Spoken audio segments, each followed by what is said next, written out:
ഈശോമിശിഹായിരിക്കട്ടെ. നമ്മൾ ഈ പരമ്പരയുടെ 10ാമത്തെ ഭാഗത്തേക്ക് പ്രവേശിക്കുകയാണ്.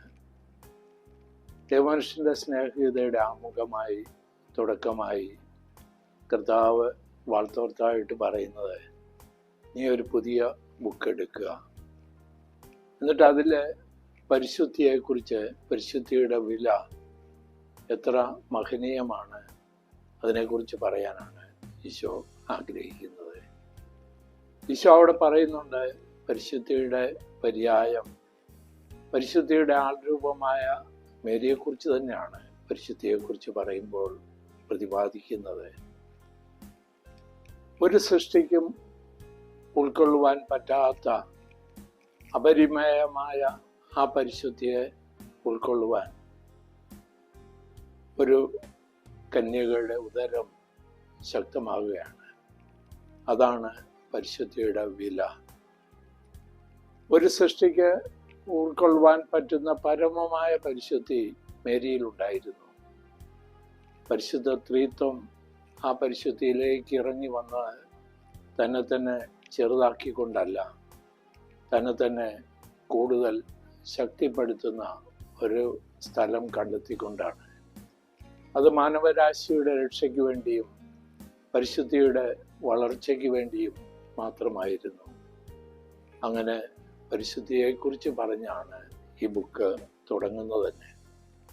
ഇതിൻ്റെ ഓരോ ഏടുകളും നമ്മൾ പരിശോധിച്ചാൽ നമുക്കറിയാം, ഈശോയും മേരിയും ആ പരിശുദ്ധി ഓരോ നിമിഷവും ഓരോ വ്യക്തികളിലും ഓരോ സാഹചര്യങ്ങളിലും കൊടുക്കുന്ന ജീവിതാനുഭവത്തിൻ്റെ സാക്ഷ്യങ്ങളാണ് ഈ ബുക്കിൽ നമ്മൾ കൂടുതലും കാണുന്നത്.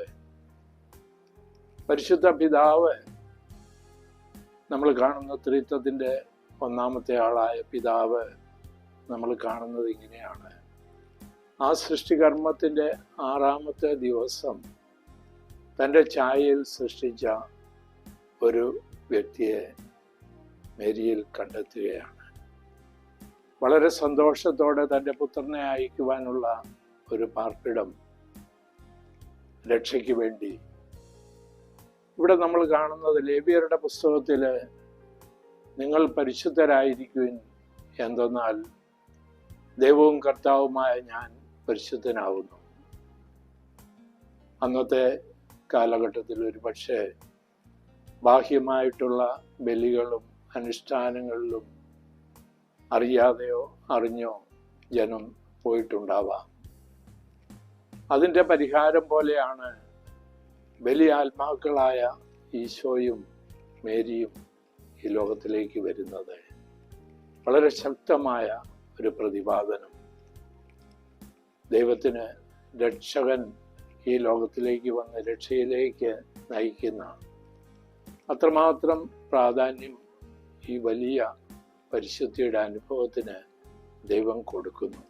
ആദ്യ സൃഷ്ടിയിൽ നമ്മൾ കാണുന്നുണ്ട്, ഹവ, അവള് കൃപ നിറഞ്ഞ ഒരു അവസ്ഥയിലാണ്. സ്വയം കൃപയും ചുറ്റുപാടിൽ കൃപയും പരിശുദ്ധിയും നിറഞ്ഞ സാഹചര്യം. പക്ഷേ അവള് ആ കൃപ നഷ്ടപ്പെടുത്തി. രണ്ടാമത്തെ ഹവയായ മേരി സ്വയം കൃപ നിറഞ്ഞവൾ തന്നെയായിരുന്നു. എന്നാൽ കൃപയില്ലാത്ത, പരിശുദ്ധിയില്ലാത്ത ഒരു ലോകത്തിലാണ് അവൾ ജനിച്ചത്.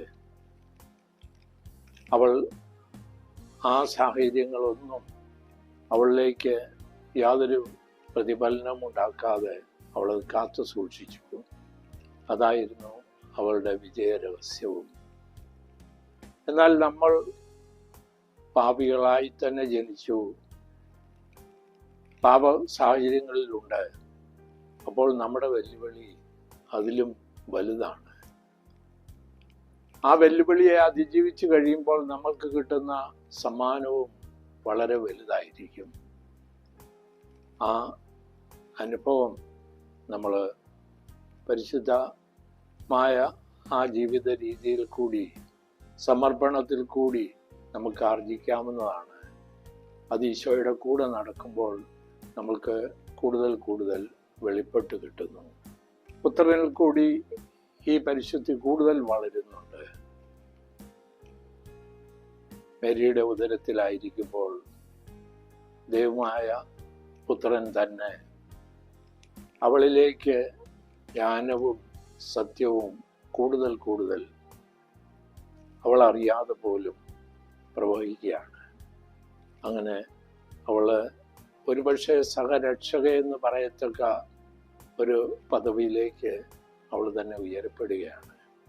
ത്രിത്വത്തിലെ മൂന്നാമത്തെ ആളായ പരിശുദ്ധാത്മാവ് ഒരു നീണ്ടു നിൽക്കുന്ന പെന്തക്കോസ്ത അനുഭവം, ആ പരിശുദ്ധിയിലേക്കുള്ള യാത്ര, വരദാന ഫലങ്ങളുടെ നിറവ്. ഒരുപക്ഷെ മേരിയുടെ ജീവിതത്തിൽ ഈ വരദാന ഫലങ്ങൾക്കായിരിക്കാം കൂടുതൽ നമ്മൾ കാണുന്നത്. വരദാനങ്ങൾ അതിൻ്റെ ഉറവിടം തന്നെയാണ്. പക്ഷെ അത്ഭുതങ്ങളൊന്നും, അവിടെ അത്ഭുതങ്ങളെല്ലാം ആത്മീയ അത്ഭുതങ്ങളായിട്ട് മാറുകയാണ്. ആത്മീയ അത്ഭുതങ്ങളിൽ ഒന്ന് തന്നെയാണ് പരിശുദ്ധിയിലേക്കുള്ള നമ്മുടെ തിരിച്ചു യാത്രയും. നമുക്ക് സ്വയം മാതാവിനോടും ഈശോയോടും ചേർന്ന് ആത്മീയ ബലി ആത്മാക്കളായി നമ്മളെ തന്നെ സമർപ്പിക്കാം.